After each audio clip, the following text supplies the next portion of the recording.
Friends, GS वाणी में आपका स्वागत है। जैसा कि हमने आपको बताया है कि हमारे चैनल पे जीके ल्यूसेंट की क्लास स्टार्ट हो चुकी है, तो हमारे चैनल को सब्सक्राइब कीजिए, वीडियो को लाइक कीजिए और बने रहिए वीडियो के अंत तक। चलो स्टार्ट करते हैं हम आज का अपना पहला टॉपिक, भारत का इतिहास। उत्तर में हिमालय से लेकर दक्षिण में समुद्र तल तक फैला यह उपमहाद्वीप भारतवर्ष के नाम से जाना जाता है, जिसे महाकाव्य तथा पुराणों में भारतवर्ष अर्थात भरतों का देश तथा यहाँ के निवासियों को भारतीय, भरत की संतान कहा गया है। भरत एक प्राचीन कबीले का नाम था। प्राचीन भारतीय अपने देश को जम्मू द्वीप अर्थात जम्मू जामुन वृक्षों का द्वीप भी कहते थे। भरत एक प्राचीन कबीले का नाम था, या हमें जैसे हम लोगों को बचपन से ही बताया गया है कि एक राजा थे भरत, उनके नाम पे हमारे देश का नाम भारत पड़ा है। तो चलिए आगे देखते हैं। प्राचीन ईरानी इसे सिंधु नदी के नाम से जोड़ते थे, जिसे वे सिंधु न कहकर हिंदू कहते थे। यही नाम फिर पूरे पश्चिम में फैल गया और पूरे देश को इसी नदी के नाम से जाना लगा। पूरे देश को इसी एक नदी के नाम से जाना जाने लगा। यूनानी इसे इंदे और अरब इसे हिंद कहते थे। मध्यकाल में इस देश को हिंदुस्तान कहा जाने लगा। यह शब्द भी फारसी शब्द हिंदू से बना है। यूनानी भाषा के इंदे के आधार पर अंग्रेज इसे इंडिया कहने लगे। विंध्य की पर्वत श्रृंखला देश को उत्तर और दक्षिण दो भागों में बांटती है। उत्तर में इंडो यूरोपीय परिवार और दक्षिण में द्रविड़ परिवार की भाषाएं बोलने वाले लोगों का बहुमत है। भारत की जनसंख्या का निर्माण जिन प्रमुख नस्लों के लोगों के मिश्रण से हुआ है वे इस प्रकार हैं: proto Australoid, palaeo Mediterranean, Caucasoid, Negroid और मंगोलाइड। भारतीय इतिहास को अध्ययन की सुविधा के लिए तीन भागों में बांटा गया है: प्राचीन भारत, मध्यकालीन भारत एवं आधुनिक भारत। सबसे पहले इतिहास को तीन भागों में बांटने का श्रेय जर्मन के इतिहासकार हैं क्रिस्टोफ सेलियरस को जाता है। अब चलिए देखते हैं प्राचीन भारत। प्राचीन भारतीय इतिहास के स्रोत। प्राचीन भारतीय इतिहास के विषय में जानकारी मुख्यतः चार स्रोतों से मिलती है: धर्म ग्रंथ, ऐतिहासिक ग्रंथ, विदेशियों का विवरण व पुरातत्व संबंधी साक्ष्य। अब चलिए इन चार भागों को देख लेते हैं। धर्म ग्रंथ में क्या क्या है? धर्म ग्रंथ में है वेद, वेदांग। सॉरी, यहाँ पे लिखने की जगह नहीं है तो मैं बोलती जाती हूँ। धर्म ग्रंथ में है वेद, वेदांग, पुराण और उपनिषद। वेदों की संख्या कितनी है? 4। वेदांगों की संख्या 6। पुराण कितने हैं? 18 और उपनिषद 106। वेदों की संख्या है 4, वेदांग की संख्या है 6, पुराणों की संख्या है 18 और उपनिषदों की संख्या है 106। अब देख लेते हैं दूसरा, ऐतिहासिक ग्रंथ। ऐतिहासिक ग्रंथ में देख लेते हैं क्या क्या है। ऐतिहासिक ग्रंथ में है पुस्तकें, ऐतिहासिक पुस्तकें। और क्या है? जातक, इसमें जातक के बारे में बताया है। आगम, अष्टाध्यायी और राजतरंगिणी। ऐतिहासिक ग्रंथ में हमें पुस्तक के बारे में बताया गया है, जैसे जातक बौद्ध धर्म से संबंधित, आगम जैन धर्म से संबंधित, अष्टाध्यायी पुस्तक किसकी है? पाणिनि की, राजतरंगिणी पुस्तक किसकी है? कल्लड़ की। अब देख लेते हैं विदेशियों का विवरण। विदेशियों के विवरण में क्या क्या बताया गया है? चीनी यात्री, यूनानी और रोमन यात्री, अरबी यात्री आदि। पुरातत्व संबंधी साक्ष्य, इसमें अभिलेख के बारे में दिया है। इसमें सबसे इंपॉर्टेंट अभिलेख है जूनागढ़ गिरनार। चलिए अब आगे बढ़ते हैं। धर्म ग्रंथ एवं सर्व प्राचीन धर्म ग्रंथ कौन सा है? सबसे प्राचीन, भारत का सबसे प्राचीन धर्म ग्रंथ कौन सा है? वेद, जिसके संकलनकर्ता कौन है? महर्षि कृष्ण द्वैपायन वेद व्यास। वसुधैव कुटुंबकम का उपदेश देता है। भारतीय परंपरा वेदों को नित्य तथा अपौरुषेय मानती है। वेद कितने होते हैं? वेदों की संख्या कितनी है? 4। कौन कौन सी है? ऋग्वेद, यजुर्वेद, सामवेद और अथर्ववेद। इन 4 वेदों को क्या कहा गया है? संहिता। 4 वेदों को संहिता कहा गया है। चलिए अब पहले धर्म ग्रंथ के बारे में पढ़ लेते हैं। धर्म ग्रंथ के बारे में पढ़ते हैं। सबसे प्राचीन वेद, धर्म ग्रंथ में सबसे प्राचीन वेद कौन सा है? सबसे प्राचीन क्या है? वेद। वेद सबसे प्राचीन धर्म ग्रंथ है। इसके रचयिता कौन है? महर्षि कृष्ण द्वैपायन वेद व्यास। वेदों की संख्या क्या है? अभी मैंने बताया है, वेदों की संख्या 4 है। ऋग्वेद, यजुर्वेद, सामवेद और अथर्ववेद। मैं ये इसलिए रिपीट कर रही हूँ क्योंकि साथ ही साथ आपका रिवीजन भी होता जाएगा। अब ऋग्वेद के उपवेद देख लेते हैं। वेद और उपवेद, वेदों के उपवेद के बारे में देख लेते हैं। ऋग्वेद का उपवेद कौन सा है? आयुर्वेद। यजुर्वेद का उपवेद कौन सा है? धनुर्वेद। सामवेद का उपवेद कौन सा है? गंधर्व वेद। और अथर्ववेद का उपवेद कौन सा है? शिल्पवेद। अब चलिए देखते हैं ऋग्वेद के बारे में। ऋग्वेद ऋचाओं के क्रमबद्ध ज्ञान के संग्रह को क्या कहा जाता है? ऋग्वेद। इसमें 10 मंडल, 1028 सूक्त और 10,462 ऋचाएं हैं।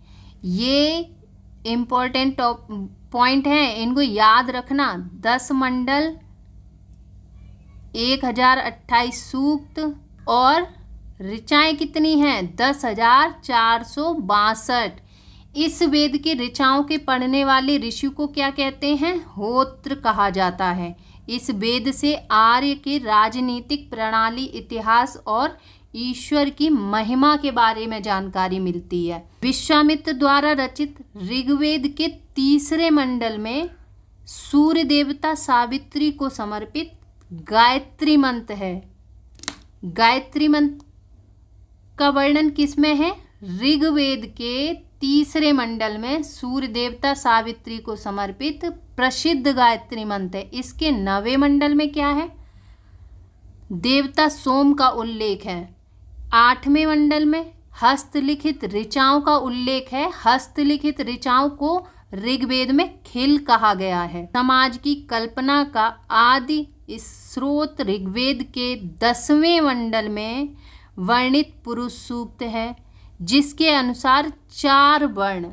पुरुष सूक्त 3रे मंडल में क्या दिया है? ऋग्वेद के 3रे मंडल में सूर्य देवता सावित्री को समर्पित प्रसिद्ध गायत्री मंत्र। 9वें मंडल में देवता सोम का उल्लेख। 8वें मंडल में हस्तलिखित ऋचाओं का उल्लेख है, जिनको ऋग्वेद में खिल कहा जाता था। 10वें मंडल में वर्णित है पुरुष सूक्त। पुरुष सूक्त के अनुसार 4 वर्ण होते हैं। कौन कौन से? ब्राह्मण, क्षत्रिय, वैश्य तथा शूद्र। कौन कौन से वर्ण होते हैं? ब्राह्मण, क्षत्रिय, वैश्य तथा शूद्र। आदि पुरुष ब्रह्म के क्रमशः ऐसा कहा जाता है कि ये जो वर्ण है, पुरुष सूक्त के वर्ण हैं ब्राह्मण, क्षत्रिय, वैश्य तथा शूद्र, ये आदि पुरुष ब्रह्म के क्रमशः मुख, भुजाओं, जंघाओं और चरणों से उत्पन्न हुए हैं। पढ़ते हैं। धर्मसूत्र 4 प्रमुख जातियों की स्थितियों, व्यवसायों, दायित्वों, कर्तव्यों तथा वेशाधिकारों में स्पष्ट विभेद करता है। ऋग्वेद के कई परिच्छेदों में प्रयुक्त अघन्य शब्द का संबंध किससे है? गाय से। गाय को ऋग्वेद में क्या कहा जाता है? अघन्य। अघन्य बोला जाता है गाय को। ईसा पूर्व और ईसवी। अब इसके बारे में पढ़ते हैं। ईसा पूर्व और ईसवी। वर्तमान में प्रचलित ग्रेगोरियन कैलेंडर, ईसाई कैलेंडर, जूलियन कैलेंडर ईसाई धर्मगुरु ईसा मसीह के जन्म वर्ष कल्पित पर आधारित है। ईसा मसीह के जन्म के पहले के समय को ईसा पूर्व। ईसा पूर्व में वर्षों की गिनती उल्टी दिशा में होती है। जैसे महात्मा बुद्ध का जन्म 563 ईसा पूर्व में और मृत्यु 483 ईसा पूर्व में हुआ था, यानी ईसा मसीह के जन्म के 563 वर्ष पूर्व महात्मा बुद्ध का जन्म एवं 483 वर्ष पूर्व मृत्यु हुई। ईसा मसीह की जन्म तिथि से आरंभ हुआ सन ईसवी सन कहलाता है। इसके लिए संक्षेप में ई लिखा जाता है। ई को लैटिन भाषा के शब्द एडी में भी लिखा जाता है। एडी यानी एनो डोमिनी, जिसका शाब्दिक अर्थ है in the year of Lord Jesus Christ. Vincent Arthur Smith ने प्राचीन भारत का पहला सुव्यवस्थित इतिहास अर्ली हिस्ट्री ऑफ इंडिया 1904 में तैयार किया। इस पुस्तक के 1/3 भाग में केवल सिकंदर के आक्रमण का वर्णन है। इसमें भारत को स्वेच्छाचारी शासन वाला देश कहा गया है, जिसे ब्रिटिश शासन की स्थापना से पहले कभी राजनीतिक एकता का अनुभव नहीं हुआ था। उन्होंने लिखा है, वस्तुतः भारतीय इतिहासकारों का सरोकार शासन के एकमात्र स्वरूप तानाशाही से ही है। वामनावतार के 3 पगों के आख्यान का प्राचीनतम स्रोत ऋग्वेद है। ऋग्वेद में इंद्र के लिए 250 और अग्नि के लिए 200 ऋचाओं की रचना की गई है। प्राचीन इतिहास के साधन के रूप में वैदिक साहित्य में ऋग्वेद के बाद शतपथ ब्राह्मण का स्थान है। अब पढ़ते हैं यजुर्वेद के बारे में। सस्वर पाठ के लिए मंत्रों तथा बलि के समय अनुपालन के लिए नियमों का संकलन यजुर्वेद कहलाता है। इसके पाठकर्ता को अध्यवर्यु कहते हैं। यजुर्वेद में यज्ञों के नियमों एवं विधि विधानों का संकलन मिलता है। इसमें बलिदान विधि का भी वर्णन है। यह एक ऐसा वेद है जो गद्य एवं पद्य दोनों में है। अब पढ़ते हैं सामवेद। शाम का शाब्दिक अर्थ है गान। इस वेद में मुख्यतः यज्ञों के अवसर पर गाए जाने वाली ऋचाओं मंत्रों का संकलन है। इसके पाठ्यकर्ता को उद्रात्र कहते हैं। इसका संकलन ऋग्वेद पर आधारित है। इसमें 10 सूक्त हैं। 1810 सूक्त हैं जो प्राय ऋग्वेद से लिए गए हैं। इसे भारतीय संगीत का जनक भी कहा जाता है। यहाँ से क्वेश्चन बनता है सीधा सीधा, भारतीय संगीत का जनक किसे कहा जाता है? किसे कहा जाता है? सामवेद को। यह भारतीय संगीत का जनक किस वेद को कहा जाता है? सामवेद। यजुर्वेद तथा सामवेद में किसी भी विशिष्ट ऐतिहासिक घटना का वर्णन नहीं मिलता। अब आइए आगे बढ़ते हैं। अथर्ववेद। अथर्ववेद अथर्वा ऋषि द्वारा रचित है। इस वेद में कुल 731 मंत्र, लगभग 6000 पद्य हैं। इसके कुछ मंत्र ऋग्वैदिक मंत्रों से भी प्राचीन हैं। औषधों का उल्लेख सबसे पहले अथर्ववेद में मिलता है। अथर्ववेद में कन्याओं के जन्म की निंदा की गई है। अथर्ववेद के देवता कौन हैं? प्रजापति। प्रजापति की 2 पुत्रियां हैं।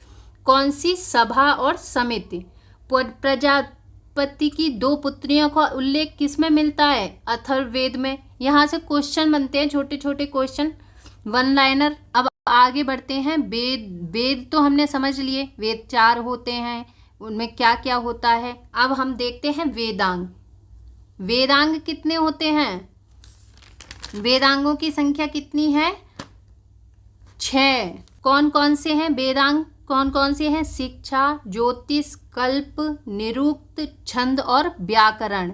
वेदांगों की संख्या कितनी है? वेदांग की संख्या है 6। वेदांगों की रचना वेदों को भली भांति समझने के लिए की गई। अब देखते हैं पुराण। पुराणों के रचयिता कौन है? लोमहर्ष। लोमहर्ष के पुत्र का क्या नाम है? उग्रश्रवा। पुराणों की संख्या कितनी है? 18। और उनमें सबसे इम्पोर्टेंट जो पुराण हैं वो कितने हैं? 5। कौन कौन से? मत्स्य, वायु, विष्णु, ब्राह्मण और भागवत। ये राजाओं की वंशावली से संबंधित पुराण है। मत्स्य पुराण सबसे प्राचीन पुराण है। ये आंध्र सातवाहन। मत्स्य पुराण सबसे प्राचीन पुराण है। ये आंध्र सातवाहन से संबंधित है। वायु पुराण गुप्त वंश से संबंधित है। और विष्णु पुराण मौर्य वंश से। अब आप लोगों को बताना है कि ब्राह्मण और भागवत पुराण किस वंश से संबंधित है। चलिए अब आगे बढ़ते हैं। अब देखते हैं ऐतिहासिक दृष्टि से अथर्ववेद का महत्व इस बात में है कि इसमें सामान्य मनुष्यों के विचारों तथा अंधविश्वासों का वर्णन मिलता है। पृथ्वी सूक्त अथर्ववेद का प्रतिनिधि सूक्त माना जाता है। इसमें मानव जीवन के सभी पक्षों, गृह निर्माण, कृषि की उन्नति, व्यापारिक मार्गों का गाहन, रोग निवारण, समन्वय, विवाह तथा प्रणय गीतों, राजभक्ति, राजा का चुनाव, बहुत से वनस्पतियों एवं औषधियों का शाप, वशीकरण, प्रायश्चित, मातृभूमि, महात्म्य आदि का विवरण दिया गया है। कुछ मंत्रों में जादू टोने का भी वर्णन है। अथर्ववेद में परीक्षित को कुरुओं का राजा कहा गया है। परीक्षित को कुरुओं का राजा, कुरु देश की समृद्धि का अच्छा चित्रण मिलता है। इसमें सभा एवं समिति को अभी मैंने समझाया था वही दिया हुआ है। इसमें सभा एवं समिति को प्रजापति की 2 पुत्रियां कहा गया है और उनका वर्णन कहाँ मिलता है। अभी मैंने बताया था कि प्रजा और प्रजापति की 2 पुत्रियां, सभा और समिति, उनका उल्लेख कहाँ मिलता है? अथर्ववेद में। वेदों की भी कई शाखाएं हैं जो वैदिक अध्ययन और व्याख्या से जुड़े विभिन्न दृष्टिकोणों का प्रतिनिधित्व करती हैं। शाकल शाखा ऋग्वेद से जुड़ी एकमात्र जीवित शाखा है। यजुर्वेद को शुक्ल यजुर्वेद और कृष्ण यजुर्वेद 2 शाखाओं में बांटा गया है। माध्यन्दिन और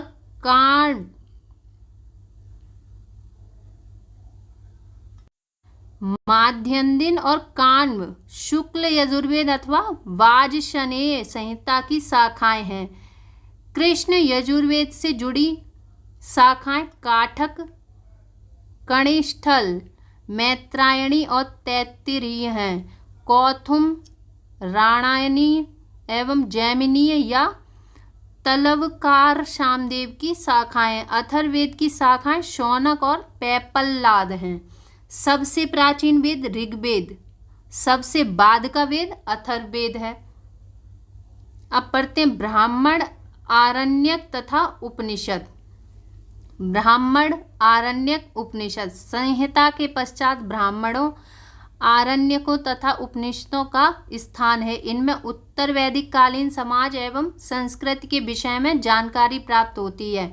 ब्राह्मण ग्रंथ वैदिक संहिताओं की व्याख्या करने के लिए गद्य में लिखे गए हैं। प्रत्येक संहिता के लिए अलग अलग ब्राह्मण ग्रंथ हैं जिसे सारणी में दिया गया है। यहाँ एक सारणी दी गई हुई जिसमें वेद और ब्राह्मण ग्रंथ दिए गए हैं। तो चलिए देखते हैं। वेद ऋग्वेद ब्राह्मण ग्रंथ है, ऐतरेय व कौशितकी। यजुर्वेद तैत्तिरीय व शतपथ। सामवेद पंचविश। अथर्ववेद गौपद। इन ब्राह्मण ग्रंथों से हमें परीक्षित के बाद और बिंबिसार के पूर्व की घटनाओं का ज्ञान प्राप्त होता है। ऐतरेय में राज्याभिषेक के नियम, कुछ प्राचीन राजाओं के नाम दिए गए हैं। शतपथ में गंधार, शल्य, कैकय, कुरु, पंचाल, कौशल, विदेह आदि राजाओं का उल्लेख मिलता है। वैदिक साहित्य में ऋग्वेद के बाद शतपथ ब्राह्मण का स्थान है। आरण्यक में यज्ञ से जुड़े कर्मकांडों की दार्शनिक और प्रतीकात्मक अभिव्यक्ति है। उपनिषदों की संख्या 108 है, जिनमें 13 को मूलभूत उपनिषदों की श्रेणी में रखा गया है। इसमें यज्ञ से जुड़े दार्शनिक विचार, शरीर, ब्रह्मांड, आत्मा तथा ब्रह्म की व्याख्या की गई है। इस गिरी स्थिति मैत्रेयनी संहिता से प्राप्त होती है, जिसमें जुआ और शराब की भांति स्त्री को पुरुष का तीसरा दोष बताया गया है। शतपथ ब्राह्मण में स्त्री को पुरुष की अर्धांगिनी कहा गया है।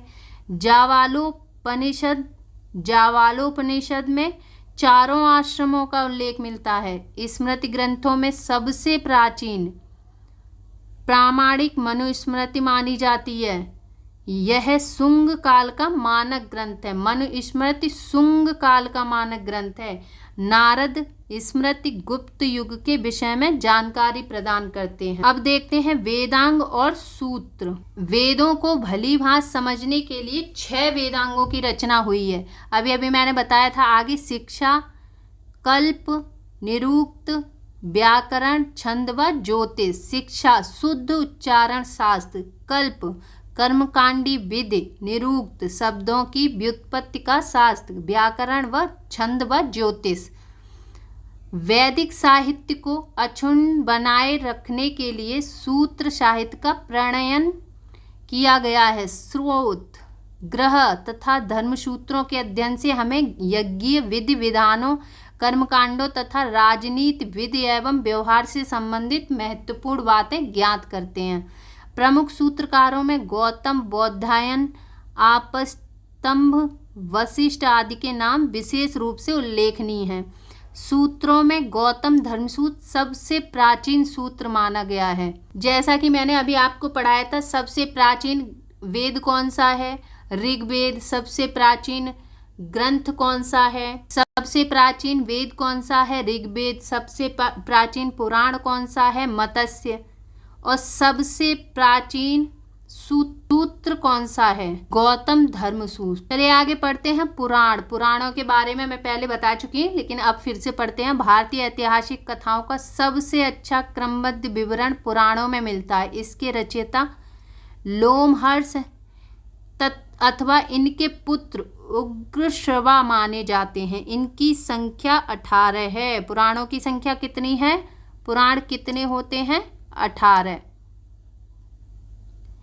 जिनमें से केवल 5 मत्स्य, वायु, विष्णु, ब्राह्मण, भागवत में ही राजाओं की वंशावली पाई जाती है। यहाँ पुराण दिए गए हैं और ये किन से संबंधित है? विष्णु पुराण मौर्य वंश से संबंधित है। विष्णु के सिर पे, आप इनको ऐसे भी याद रख सकते हैं, विष्णु के सर पे मोर पंख लगे होते हैं, तो ये मौर्य वंश से संबंधित है। मत्स्य पुराण आंध्र सातवाहन से है। वायु पुराण गुप्त वंश से, जैसे वायु को कोई देख नहीं सकता तो वो गुप्त होगी, तो वायु पुराण गुप्त वंश से संबंधित है। पुराणों में मत्स्य पुराण सबसे प्राचीन एवं प्रामाणिक है। अधिकतर पुराण सरल संस्कृत श्लोक में लिखे गए हैं। स्त्रियां तथा शूद्र जिन्हें वेद पढ़ने की अनुमति नहीं थी, वे भी पुराण सुन सकते थे। पुराणों का पाठ पुजारी मंदिरों में किया करते थे। सामाजिक एवं सांस्कृतिक दृष्टि से अग्नि पुराण का काफ़ी महत्व है, जिसमें राजतंत्र के साथ साथ कृषि संबंधी विवरण भी दिया गया है। अब यहाँ क्वेश्चन बन सकता है कि कृषि संबंधी विवरण और राजतंत्र किस पुराण में दिया गया है? तो अग्नि पुराण में। अब आगे देखते हैं। बौद्ध, जैन एवं अन्य साहित्य। जातक में बुद्ध की पुनर्जन्म की कहानी वर्णित है। हीनयान का प्रमुख ग्रंथ कथा वस्तु है, जिसमें महात्मा बुद्ध का जीवन चरित्र अनेक कथानकों के साथ वर्णित है। जैन साहित्य को आगम कहा जाता है। जैन धर्म का प्रारंभिक इतिहास कल्पसूत्र से ज्ञात होता है। जैन ग्रंथ भगवती सूत्र में महावीर के जीवन कृत्यों तथा अन्य समकालिकों के साथ उनके संबंधों का विवरण मिलता है। अर्थशास्त्र के लेखक कौन है? चाणक्य, कौटिल्य या विष्णुगुप्त भी कहा जाता है। अर्थशास्त्र के लेखक चाणक्य हैं। यह 15 अधिकरणों एवं 180 प्रकरणों में विभाजित है। इससे मौर्यकालीन इतिहास की जानकारी प्राप्त होती है।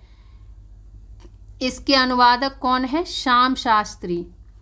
संस्कृत साहित्य में ऐतिहासिक घटनाओं को क्रमबद्ध लिखने का सर्वप्रथम प्रयास कल्लड़ द्वारा किया गया था। राजतरंगिणी, अभी मैंने आगे बताया था कि राजतरंगिणी पुस्तक किसकी है? कल्लड़ की। कल्लड़ द्वारा रचित पुस्तक राजतरंगिणी, राजाओं की नदी, तरंगिणी मतलब नदी। इस ग्रंथ में 8 सर्ग हैं, जिन्हें तरंगों की संज्ञा दी गई है। इसमें प्रारंभ से लेकर 12वीं सदी तक के कश्मीर के शासकों का वर्णन है। अरबों की सिंध विजय का वृत्तांत, चचनामा पुस्तक में सुरक्षित है। चतनामा के लेखक कौन है? अली अहमद। अष्टाध्यायी के लेखक कौन है? पाणिनि। यह संस्कृत भाषा व्याकरण की प्रथम पुस्तक है और पाणिनि संस्कृत भाषा व्याकरण की प्रथम पुस्तक के लेखक हैं। इससे मौर्य के पहले का इतिहास तथा मौर्य युगीन राजनीतिक अवस्था की जानकारी प्राप्त होती है। अष्टाध्यायी में पहली बार लिपि शब्द का प्रयोग हुआ है। कात्यायन की गार्गी संहिता एक ज्योतिष ग्रंथ है, फिर भी इसमें भारत पर होने वाले यवन आक्रमण का उल्लेख मिलता है। पतंजलि पुष्यमित्र शुंग के पुरोहित थे।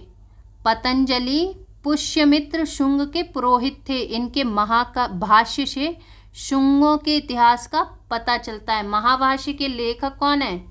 पतंजलि। विदेशी यात्रियों से मिलने वाली प्रमुख जानकारी। यूनानी रोमन लेखन।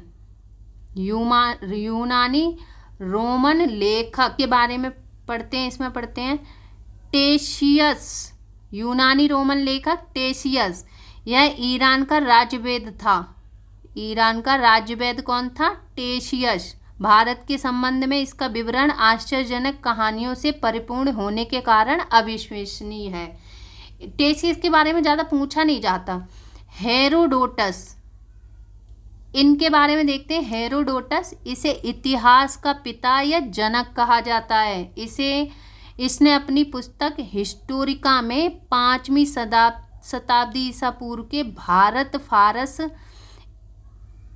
ईरान के संबंध का वर्णन किया है, परंतु इसका विवरण भी अनुश्रुतियों एवं अफवाहों पर आधारित है। सिकंदर के साथ आने वाले लेखकों में निरियाकस, आनेसिक्राटस तथा अरिस्टोबुलस के विवरण अधिक प्रामाणिक एवं विश्वसनीय हैं। मेगास्थनीज, ये इम्पोर्टेंट टॉपिक है, इनको याद कर लेना चाहिए। यह सेल्यूकस निकेटर का राजदूत था जो चंद्रगुप्त मौर्य के दरबार में आया था। यहाँ से क्वेश्चन बन सकता है कि मेगास्थनीज किसके दरबार में आया था, तो आप क्वेश्चन कर सकते हैं चंद्रगुप्त मौर्य के दरबार में आया था और ये मेगास्थनी सेल्यूकस निकेटर का राजदूत था। इसकी पुस्तक है इंडिका। इसने अपनी पुस्तक में, इसकी पुस्तक का नाम है इंडिका। इसने इंडिका में मौर्य युगीन समाज और संस्कृति के विषय में लिखा है। अब आगे पढ़ते हैं डायमेकस। ये भी, इनसे भी क्वेश्चन पूछा जाता है। यह सीरियन नरेश एंटियोकस का राजदूत था जो बिंदुसार के राज दरबार में आया था। इसका विवरण भी मौर्य युग से संबंधित है। डायोनिशियस, यह मिस्र नरेश टॉलमी फिलेडेल्फस का राजदूत था जो अशोक के दरबार में आया था। ये इम्पोर्टेंट हैं, आप चाहें तो नोट्स बना लीजिए। ये वेरी इंपॉर्टेंट टॉपिक्स हैं, इनको लिख लीजिए। टॉलमी, इसने 2री शताब्दी में भारत का भूगोल नामक पुस्तक लिखी। प्लिनी, इसने 1st शताब्दी में नेचुरल हिस्ट्री नामक पुस्तक लिखी। इसमें भारतीय पशुओं, पेड़ पौधों, खनिज पदार्थों आदि के बारे में विवरण मिलता है। पेरिपल्स ऑफ द इरिथ्रेयन सी, इस पुस्तक के लेखक के बारे में जानकारी नहीं है। यह लेखक करीब 80 ईस्वी में हिंद महासागर की यात्रा पर आया था।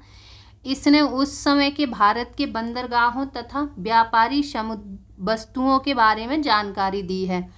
अब चलिए देख लेते हैं चीनी लेखक फाहियान। ये भी बहुत इम्पोर्टेंट है। यह चीनी यात्री गुप्त नरेश चंद्रगुप्त द्वितीय के दरबार में आया था। इसने अपने विवरण में मध्य प्रदेश के समाज और संस्कृति के बारे में वर्णन किया है। इसने मध्य प्रदेश की जनता को सुखी एवं समृद्ध बताया है। यह 14 वर्षों तक भारत में रहा। संयुगन, यह 518 ईस्वी में भारत आया। इसने अपने 3 वर्षों की यात्रा में बौद्ध धर्म की प्राप्तियां एकत्रित की। हुएनशांग के बारे में पढ़ते हैं। यह हर्षवर्धन के काल में भारत आया था। हुएनशांग 629 ईस्वी में चीन से भारतवर्ष के लिए प्रस्थान किया। ह्वेनसांग ने 629 में ये भारत आया था और लगभग 1 वर्ष की यात्रा के बाद वह भारतीय राज्य कपिशा पहुंचा। भारत में 15 वर्षों तक ठहरकर 645 ईस्वी में चीन लौट गया। ह्वेनसांग के बारे में पढ़ते हैं। हर्षवर्धन के शासन में भारत आया था।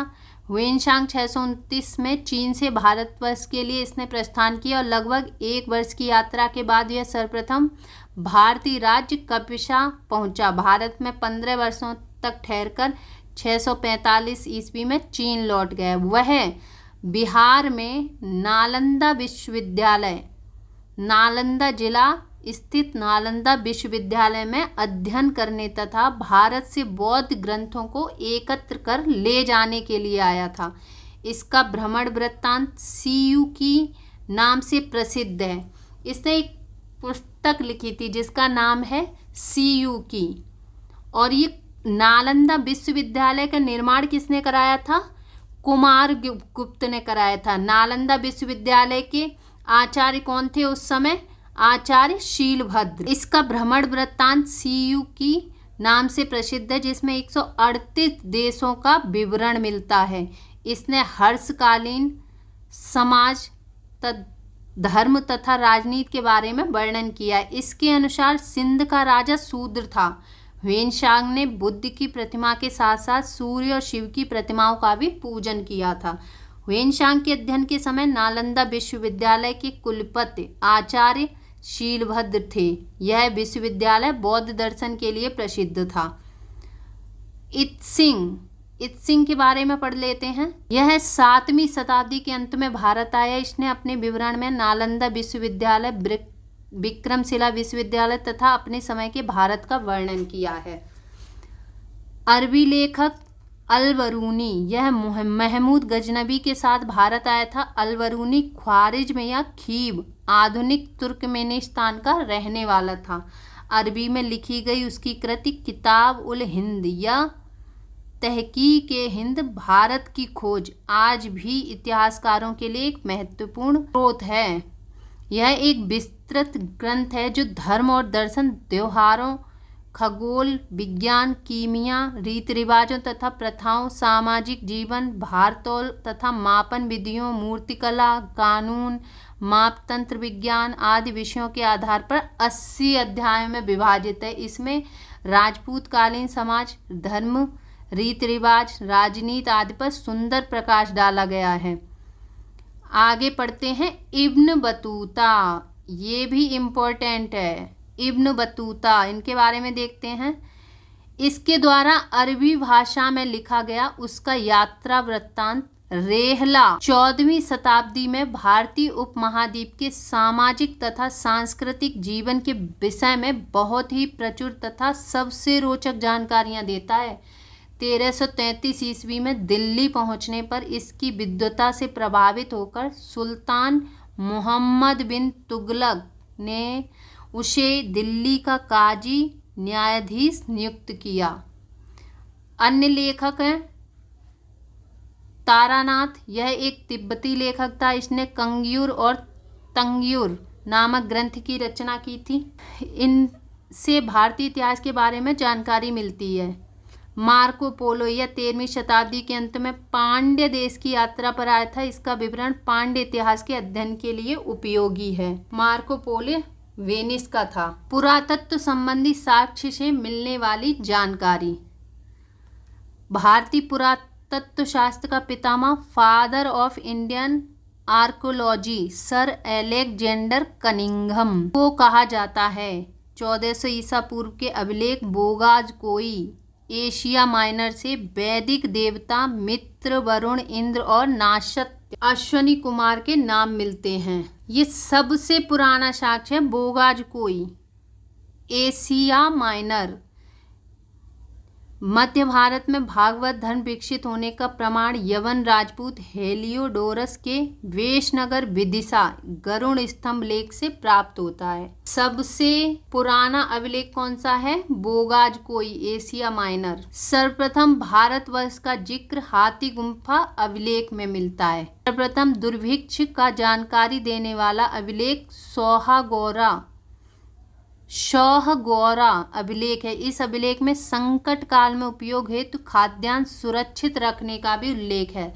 सर्वप्रथम भारत पर होने वाले हूण आक्रमण की जानकारी भीतरी स्तंभ लेख से प्राप्त होती है। सती प्रथा का पहला लिखित साक्ष्य ऐरण अभिलेख से प्राप्त होता है। इसके शासक कौन थे?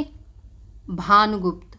सातवाहन राजाओं का पूरा इतिहास उनके अभिलेखों के आधार पर लिखा गया है। रेशम बुनकर की श्रेणियों की जानकारी मंदसौर अभिलेख से प्राप्त होती है। कश्मीरी नवपाषाणिक पुरास्थल बुर्जहोम से गर्ताबास गड्ढा घर का साक्ष्य मिला है। इनमें उतरने के लिए सीढ़ियां होती थीं। यहाँ मनुष्य के साथ उसके पालतू कुत्ते को भी दफनाने की प्रथा प्रचलित थी। प्राचीनतम सिक्कों को आहत सिक्के कहा जाता था। इसी को साहित्य में काशार्पण कहा गया है। सर्वप्रथम सिक्कों पर लेख लिखने का कार्य यवन शासकों ने किया। अब यहाँ पर एक चार्ट दी गई है, इसको देख लेते हैं। महत्वपूर्ण अभिलेख दिए गए हैं, इनके बारे में देखते हैं। हाथी गुम्फा अभिलेख, तिथि रहित अभिलेख। इसके शासक कौन थे? कलिंगराज खारवेल। जूनागढ़ गिरनार अभिलेख रुद्रादमन। नासिक अभिलेख गौतमी वलश्री। प्रयाग स्तंभ लेख समुद्रगुप्त। ऐहोल अभिलेख पुलकेशिन द्वितीय। मंदसौर अभिलेख मालवा नरेश यशोवर्मन। ग्वालियर अभिलेख प्रतिहार नरेश भोज। भीतरी एवं जूनागढ़ अभिलेख स्कंदगुप्त। देवपाड़ा अभिलेख बंगाल शासक विजयसेन। अभिलेखों का अध्ययन एपिग्राफी कहलाता है। समुद्रगुप्त की बीड़ा बजाती हुई मुद्रा वाले सिक्के से उसके संगीत प्रेमी होने का प्रमाण मिलता है। अरिकमेणु पुडुचेरी के निकट से रोमन सिक्के प्राप्त हुए हैं। सबसे पहले भारत के संबंध बर्मा स्वर्ण भूमि वर्तमान में म्यांमार, मलाया स्वर्णद्वीप, कंबोडिया, कंबोज और जावा यवद्वीप से स्थापित हुए। उत्तर भारत के मंदिरों की कला शैली नागर शैली एवं दक्षिण भारत के मंदिरों की कला शैली द्रविड़ शैली कहलाती है। दक्षिणापथ के मंदिरों के निर्माण में नागर और द्रविड़ दोनों शैलियों का प्रभाव पड़ा था। यह वेसर शैली कहलाती है। अगर क्वेश्चन आ जाए कि वेसर शैली क्या है, तो नागर शैली और द्रविड़ शैली दोनों का निर्माण वेसर शैली कहलाता है। पंचायतन ये शब्द मंदिर रचना शैली से संबंधित है। एक हिंदू मंदिर तब पंचायतन शैली का कहलाता है जब मुख्य मंदिर 4 सहायक मंदिरों से घिरा होता है।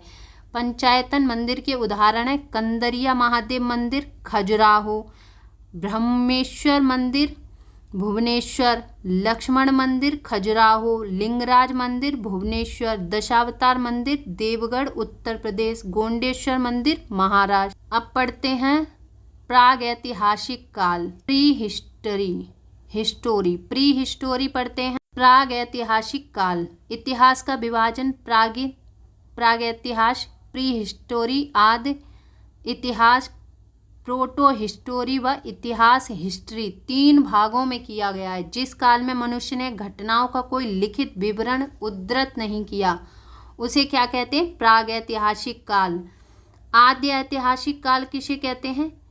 आद्य ऐतिहासिक काल उस काल को कहते हैं जिस काल में लेखन कला के प्रचलन के बाद उपलब्ध लेख पढ़े नहीं जा सकते।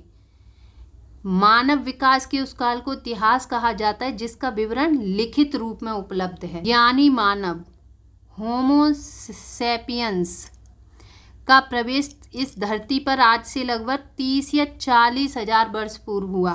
पूर्व पाषाण युग यह पुरापाषाण काल के मानव की जीविका का मुख्य आधार शिकार था। शिकार पुरापाषाण काल में आदि मानव के मनोरंजन के भी साधन थे। आग के बारे में जानते हैं। आग का आविष्कार पुरापाषाण काल में एवं पहिए का आविष्कार नवपाषाण काल में हुआ था। मनुष्य में स्थायी निवास की प्रवृत्ति नवपाषाण काल में हुई तथा उसने सबसे पहले कुत्ता को पालतू बनाया। मनुष्य द्वारा सबसे पहला पालतू जानवर कौन था? तो आप लिख सकते हैं कुत्ता। मनुष्य ने सर्वप्रथम तांबा धातु का प्रयोग किया तथा उसके द्वारा बनाया जाने वाला प्रथम औजार कौन सा था? कुल्हाड़ी। कुल्हाड़ी कहाँ से प्राप्त हुई है? अतिरंपक्कम। कृषि का आविष्कार नवपाषाण काल में हुआ। प्रागैतिहासिक अन्न उत्पादक स्थल मेहरगढ़ पश्चिमी बलूचिस्तान में अवस्थित है। कृषि के लिए अपनाई गई सबसे प्राचीन फसल कौन सी थी? गेहूं। ये पहली फसल थी और एवं जौ थी, गेहूं और जौ। लेकिन मानव द्वारा सर्वप्रथम प्रयुक्त अनाज कौन सा था? चावल। कृषि के लिए सबसे पहले कौन सी फसल अपनाई गई थी?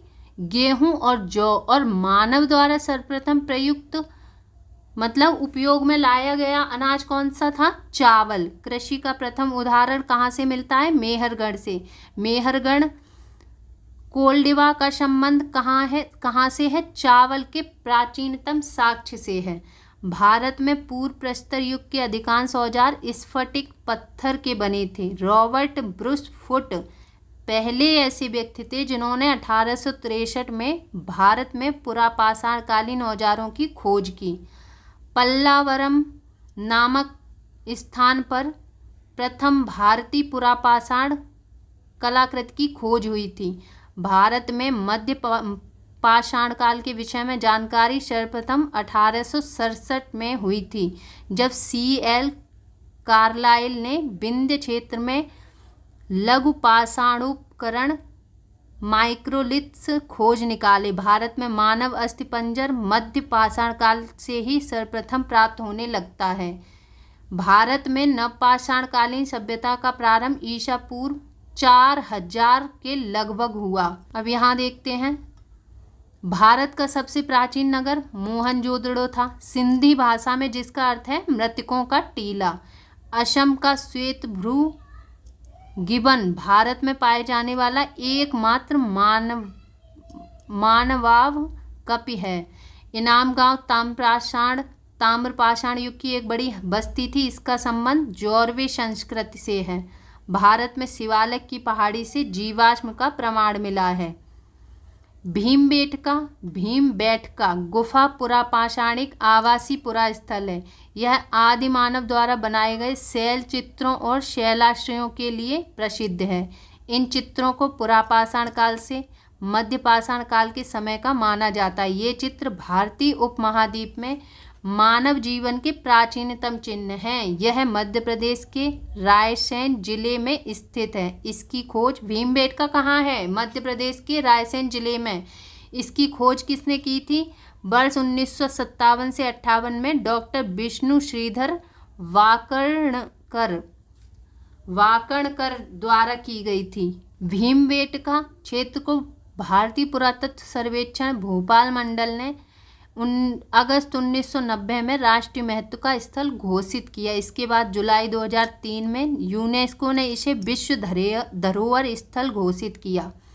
भारत में मनुष्य संबंधी सबसे पहला प्रमाण नर्मदा घाटी में मिला है। भारतीय नागरिक सेवा के अधिकारी रिजले प्रथम व्यक्ति थे जिन्होंने प्रथम बार वैज्ञानिक आधार पर भारत की जनसंख्या का प्रजाति विभेदीकरण किया। अब देख लेते हैं सिंधु सभ्यता। रेडियोकार्बन C14 जैसी नवीन विश्लेषण पद्धति के द्वारा सिंधु सभ्यता की सर्वमान्य तिथि 2400 ईसा पूर्व से 1700 ईसा पूर्व मानी गई है। इसका विस्तार त्रिभुजाकार है। तिथि निर्धारण की कार्बन 14 C14 की खोज अमेरिका के प्रसिद्ध रसायन शास्त्री B.F. लिब द्वारा 1946 में की गई है। इस पद्धति में जिस पदार्थ में कार्बन 14 की मात्रा जितनी ही कम रहती है वह उतनी ही प्राचीन मानी जाती है। सिंध सभ्यता की खोज 1901 में राय बहादुर दयाराम साहनी ने की थी। सिंध सभ्यता की खोज किसने की थी? राय बहादुर दयाराम साहनी ने 1921 में। सिंध सभ्यता को आदि ऐतिहासिक प्रोटो हिस्टोरिक अथवा कांस्य ब्रॉन्ज युग में रखा जा सकता है। इस सभ्यता के मुख्य निवासी द्रविड़ एवं भूमध्य सागरीय थे। सर जॉन मार्शल भारतीय पुरातत्व सर्वेक्षण विभाग के तत्कालीन महानिदेशक ने 1924 ईस्वी में सिंधु घाटी सभ्यता नामक एक उन्नत नगरीय सभ्यता पाए जाने की विधिवत घोषणा की।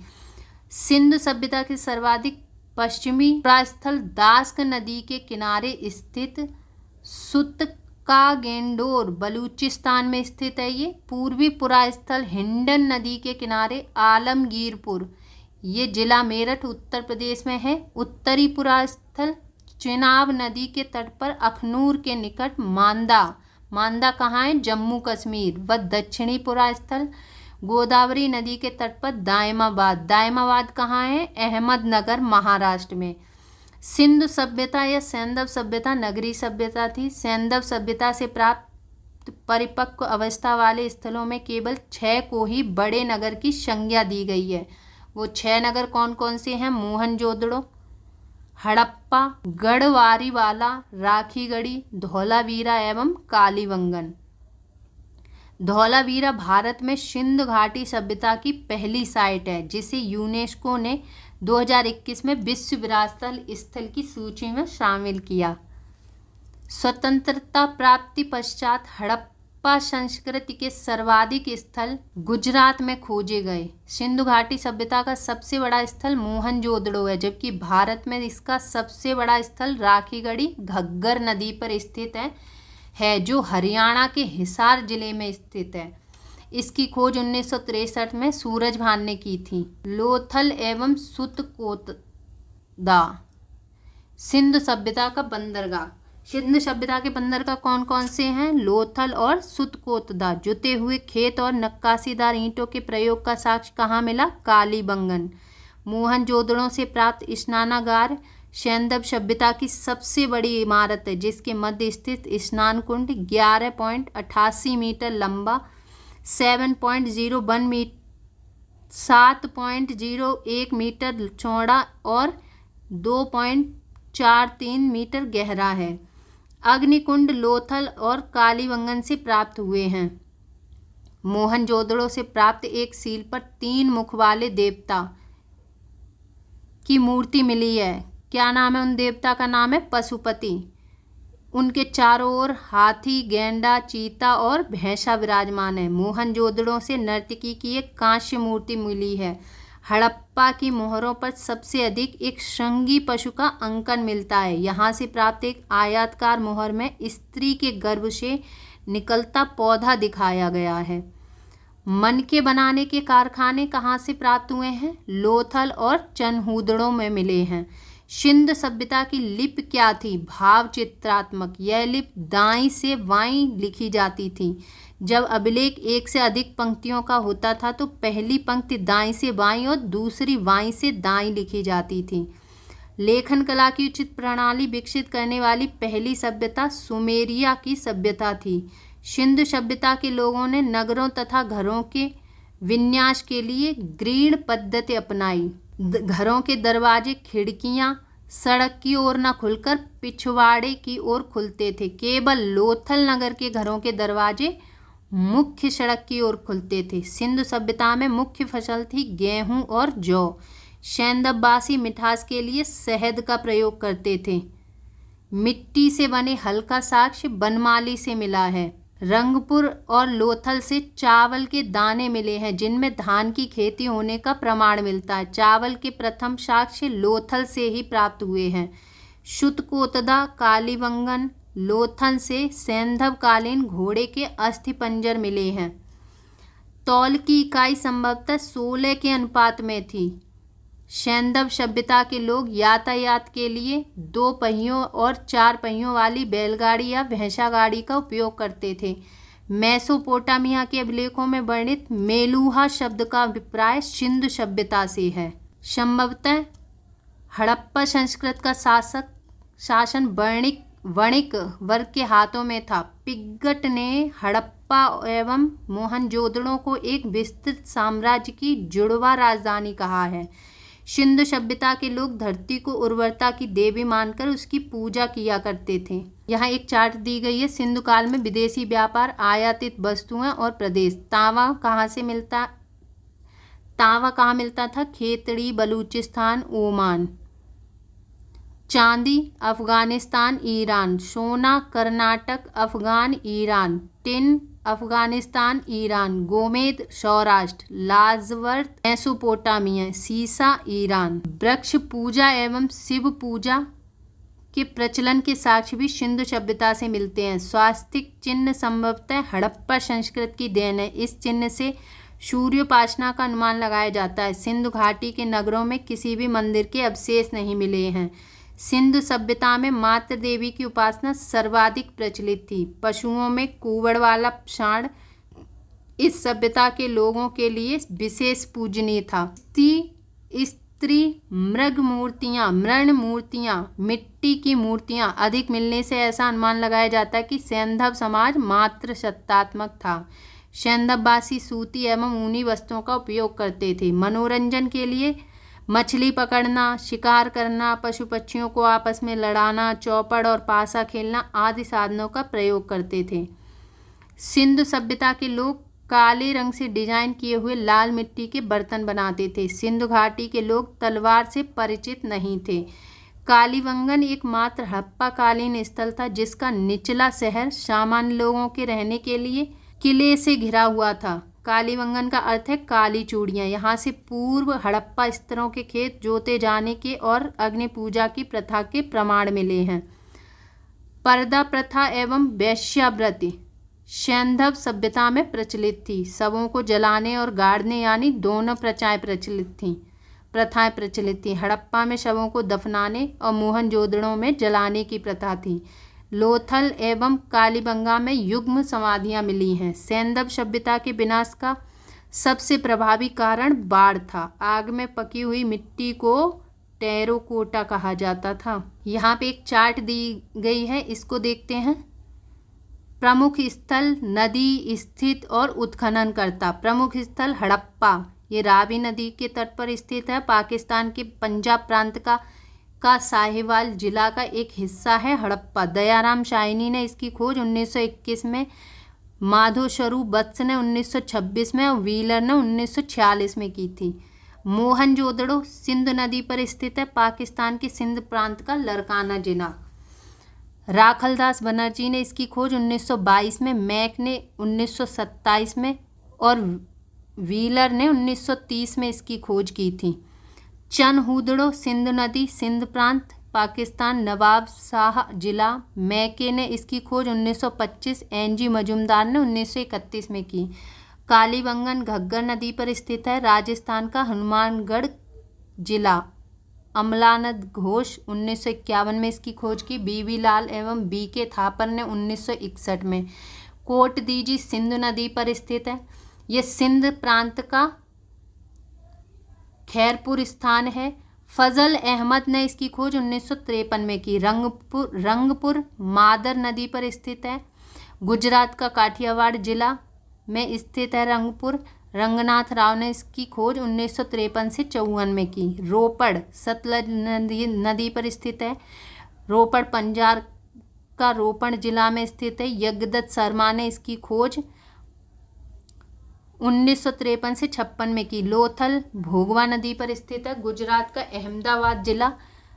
रंगनाथ राव ने इसकी खोज 1954 में की। आलमगीरपुर हिंडन नदी पर स्थित है। उत्तर प्रदेश के मेरठ जिले में। यज्ञदत्त शर्मा ने इसकी खोज 1958 में की।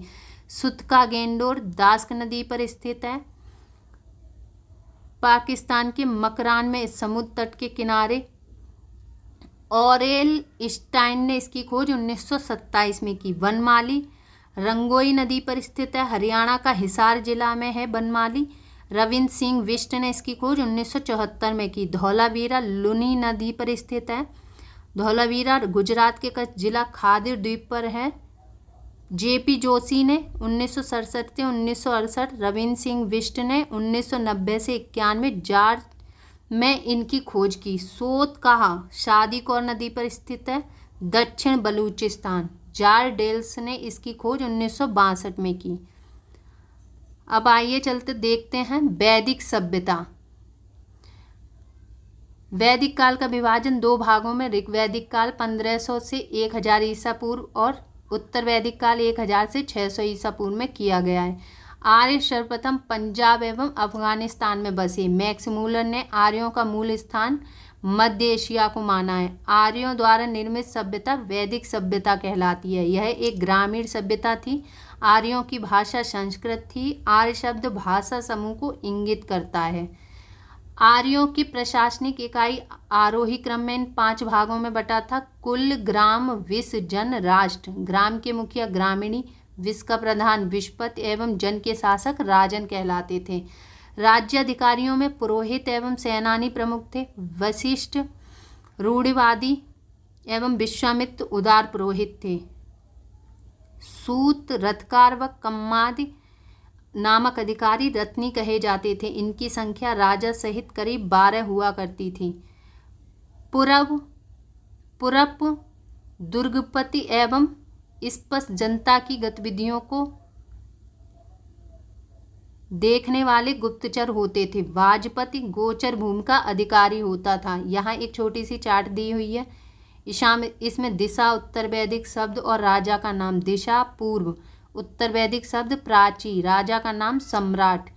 दिशा पश्चिम उत्तर वैदिक शब्द प्रतीची, राजा का नाम स्वराष्ट्र। दिशा उत्तर उत्तर वैदिक शब्द उदीची, राजा का नाम विराट। दिशा मध्य राजा का नाम राजा।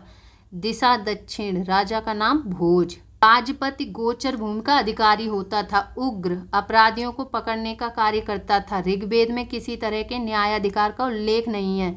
सभा और समिति राजा को सलाह देने वाली संस्था थी। सभा श्रेष्ठ एवं संभ्रांत लोगों की संस्था थी, जबकि समिति सामान्य जनता का प्रतिनिधित्व करती थी। इसके अध्यक्ष को ईशान कहा जाता था।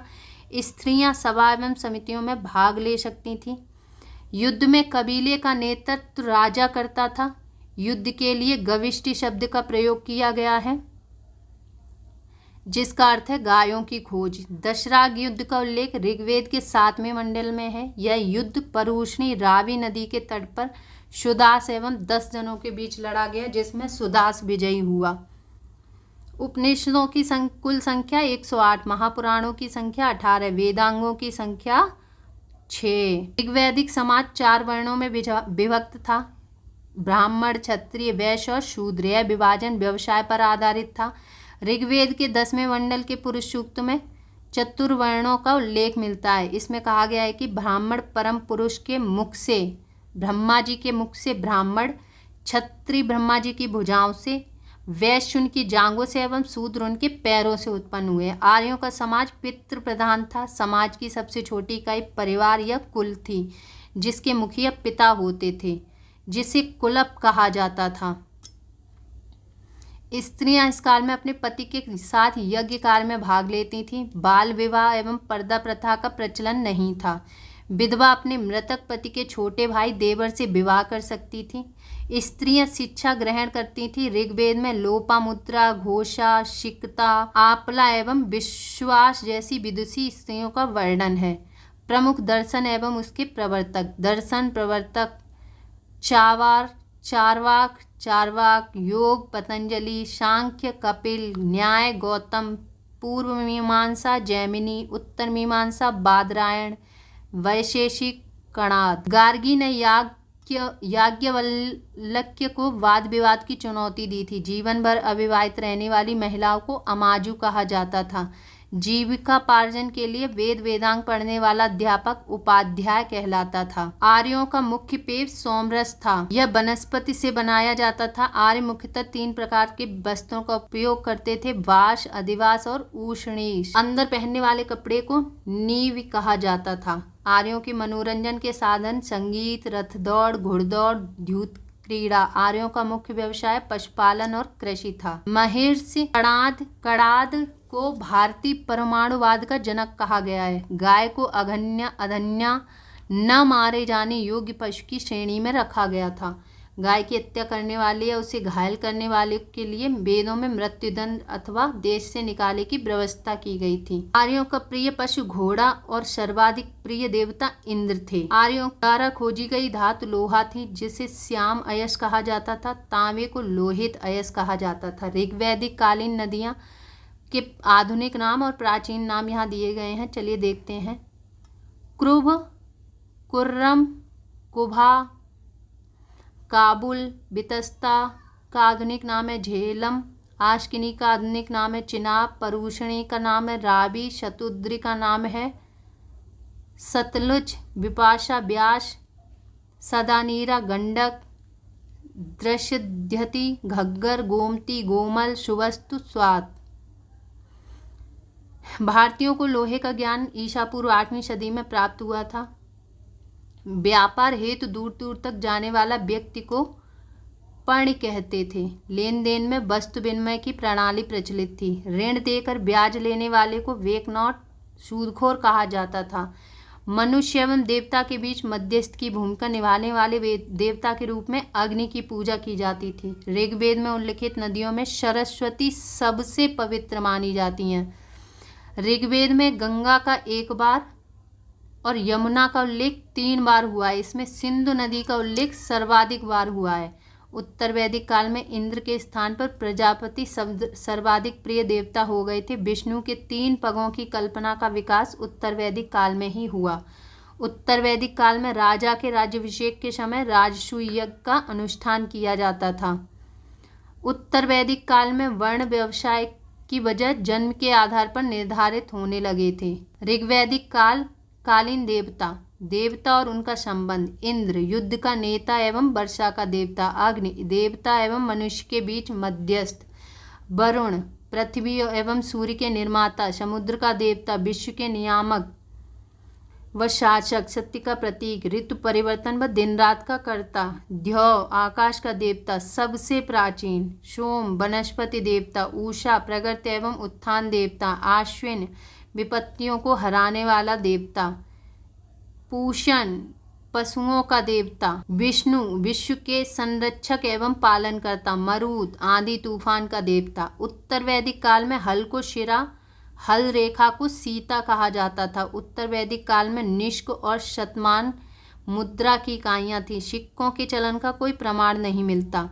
सांख्य दर्शन भारत के सभी दर्शनों में सबसे प्राचीन है। इसके अनुसार मूल तत्व 25 हैं, जिनमें प्रकृति पहला तत्व है। सत्यमेव जयते मुंडकोपनिषद से लिया गया है। इसी उपनिषद में यज्ञ की तुलना फूटी नाव से की गई है। ईसा पूर्व 2री सदी में राजाओं के उपयुक्त यज्ञवेदी बनाने के लिए आपस्तंभ व्यवहारिक ज्यामिति की रचना की। गायत्री मंत्र सवित्र नामक देवता को संबोधित है। सावित्री होगा यहाँ, जिसका संबंध ऋग्वेद से है। लोगों को आर्य बनाने के लिए विश्वामित्र ने गायत्री मंत्र की रचना की। श्राद्ध की प्रथा पहल दत्तात्रेय ऋषि के बेटे निमि ने शुरू की।